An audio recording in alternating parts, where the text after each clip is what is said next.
اس video کو دیکھنے والوں سے گزارش ہے کہ پلیز ہمارے چینل کو سبسکرائب کریں۔ دعائیں ہمیشہ قبول ہوتی ہیں۔ دعا مانگی ہی اس لیے جاتی ہے کہ وہ قبول ہو، اور وہ قبول بھی ہوتی ہیں، لیکن وقت پر بس انتظار درکار ہے۔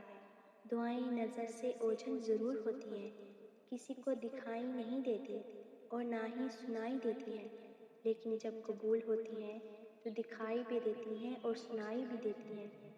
دعا صبر مانگتی ہے، انتظار مانگتی ہے، جو وہ ہر چیز کے ہونے یا نہ ہونے میں وقت لگتا ہے۔ پھر دعا کیوں نہیں ہوئی؟ ضروری تو نہیں ہر دعا مانگنے کے ساتھ ہی قبول ہو۔ دعا تو اڑتے ہوئے پرندوں کی طرح ہوتی ہے، جو ایک نہ ایک دن منزل تک پہنچ جاتی ہے تو قبول ہونے میں شک کیسا؟ میرا کام تو تھا مانگنا، دینا تو اس کا کام ہے، دینا میرے رب کا بھی کام ہے۔ ڈرتے کیوں ہو تم؟ اللہ ہے نا، وہ بچا لیتا ہے سچی۔ وہ تمہیں کبھی ایسی مصیبت میں نہیں ڈالے گا جس کا سامنا نہ کر سکو۔ اگر کسی مشکل میں ڈالتا ہے تو دراصل وہ تمہیں اس کے ذریعے بہت کچھ سکھا رہا ہوتا ہے، اور یاد رکھو وہ ہمیشہ تمہارے ساتھ ہے۔ سنو اللہ کی ماننے والے، ڈرتے نہیں، ڈرو مت، کچھ نہیں ہوگا۔ کسی سے ڈر رہے ہو؟ لوگوں سے کیوں ڈرتے ہو؟ تنہا ہو جانے سے یا مستقبل سے جس کا آنا یقینی ہی نہیں؟ تعویذ پڑھ لو، یہ شیطان ہے جو ڈرا رہا ہے، تاکہ تم کم ہمت ہارو، تاکہ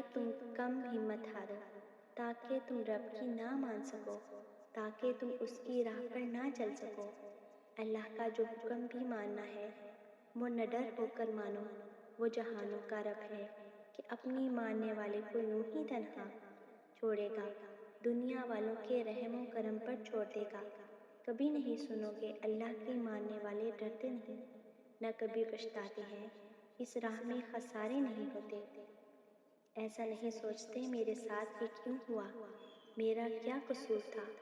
آپ کے ساتھ جو بھی ہوا اس میں آپ کے لیے سبق تھا، آپ نے کچھ سیکھنا تھا۔ اگر آپ کا دل ٹوٹا ہے تو کیا پتہ اس دل کے ٹوٹنے میں خیر ہو، کیا پتہ اس دل کے ٹوٹنے کے بعد ہی آپ نے بہت کچھ سیکھنا ہو، کیا پتہ وہ درد سہنے کے بعد آپ کو اللہ ملنا ہو۔ اللہ کو بہت پیار ہے آپ سے، اس نے تو ہر مشکل میں آپ کا ساتھ دیا ہے، کبھی اکیلا چھوڑا ہی نہیں۔ اس جیسا خیال تو آپ کا کوئی رکھتا ہی نہیں۔ جب سب گرا دیتے ہیں تب وہی اٹھنے کی ہمت دیتا ہے، اور تب آپ پہلے سے زیادہ مضبوط ہو کر اٹھتے ہیں، کیونکہ اٹھانے والا جو ہے نا، وہ آپ کا اللہ ہے، سب سے طاقتور ہے اللہ۔